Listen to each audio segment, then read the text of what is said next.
આજે વિશ્વ પર્યાવરણ દિવસના નિમિત્તે રાજ્યકક્ષાના વિશ્વ પર્યાવરણ દિવસ નિમિત્તે ઉજવણી બનાસકાંઠાના અંબાજી ખાતે રાજ્યના મુખ્યપ્રધાન ભૂપેન્દ્ર પટેલની ઉપસ્થિતિમાં કરાઈ હતી। જે પ્રસંગે રાજ્યના મુખ્યપ્રધાનના હસ્તે અંબાજી ખાતે તૈયાર થયેલ વન કવચને ખુલ્લું મુકાયું હતું। તો સાથે સાથે અંબાજી સહિતના વિસ્તારોમાં 20,000થી વધુ રોપાઓનું વાવેતરનો પ્રારંભ કરાયો હતો। આજે 5 જૂન એટલે વિશ્વ પર્યાવરણ દિવસ। સમગ્ર દેશમાં આ દિવસની ઉજવણી અલગ અલગ રીતે થતી હોય છે, ત્યારે રાજ્યકક્ષાના વિશ્વ પર્યાવરણ દિવસની ઉજવણીનું આયોજન અંબાજી ખાતે કરાયું હતું।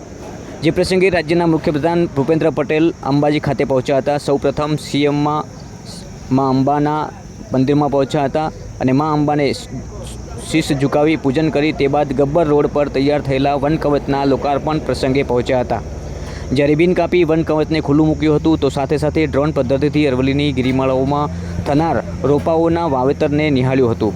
તો સાથે સીએમએ રોપાઓને વાવેતર કરી તેનું પૂજન કર્યું હતું। જે બાદ મુખ્યપ્રધાન ગબ્બર તળેટીમાં પહોંચ્યા હતા અને ત્યાં સભા મંડપમાં ઉમટેલી જનમેદનીને સંબોધતા મુખ્યપ્રધાને લોકોને પર્યાવરણની જાળવણી કરવા આહવાન પણ કર્યું હતું।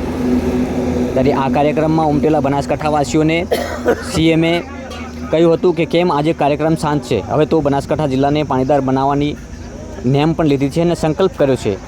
ત્યારે આજના વિશ્વ પર્યાવરણ દિવસ નિમિત્તે બનાસકાંઠા જિલ્લાના અનેક આગેવાનો પણ ત્યાં ઉપસ્થિત હતા અને પર્યાવરણ દિવસ નિમિત્તે બનાસકાંઠા જિલ્લાના પહાડી વિસ્તારમાં રોપાઓનું વાવેતર કરવામાં આવ્યું હતું, જેનું આજે સ્વયં ખુદ ગુજરાતના મુખ્યમંત્રી ભૂપેન્દ્ર પટેલ પણ નિહાળી રહ્યા હતા। જે રીતે અહીંયા બનાસકાંઠામાં છેલ્લા કેટલાય સમયથી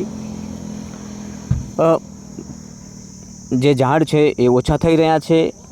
પર્યાવરણ ગ્લોબલ વોર્મિંગ જ્યારે વધી રહ્યું છે, ત્યારે આ ખાસ કાર્યક્રમ આજે રાખવામાં આવ્યો હતો અંબાજી ખાતે અને જંગલ વિસ્તારમાં રોપાઓનું વાવેતર કરવામાં આવ્યું હતું। આજે 20,000 જેટલા રોપાઓનું વાવેતર કરાયું છે। આવનારા સમયમાં જંગલ વિસ્તારમાં સીડબોલ દ્વારા તમામ જગ્યાએ રોપાઓનું વાવેતર કરવામાં આવશે, જેથી કરીને બનાસકાંઠાને હરિયાળો બનાવવાની જે નેમ લીધી છે એ સંકલ્પ પણ પૂર્ણ થશે અને આગામી સમયમાં બનાસકાંઠાને પર્યાવરણ નિમિત્તે પર્યાવરણની જાળવણી કરવા માટે જે નેમ લીધી હતી બનાસ ડેરીના શંકરભાઈ ચૌધરીએ, એ હવે આગામી સમયમાં પૂર્ણ થશે।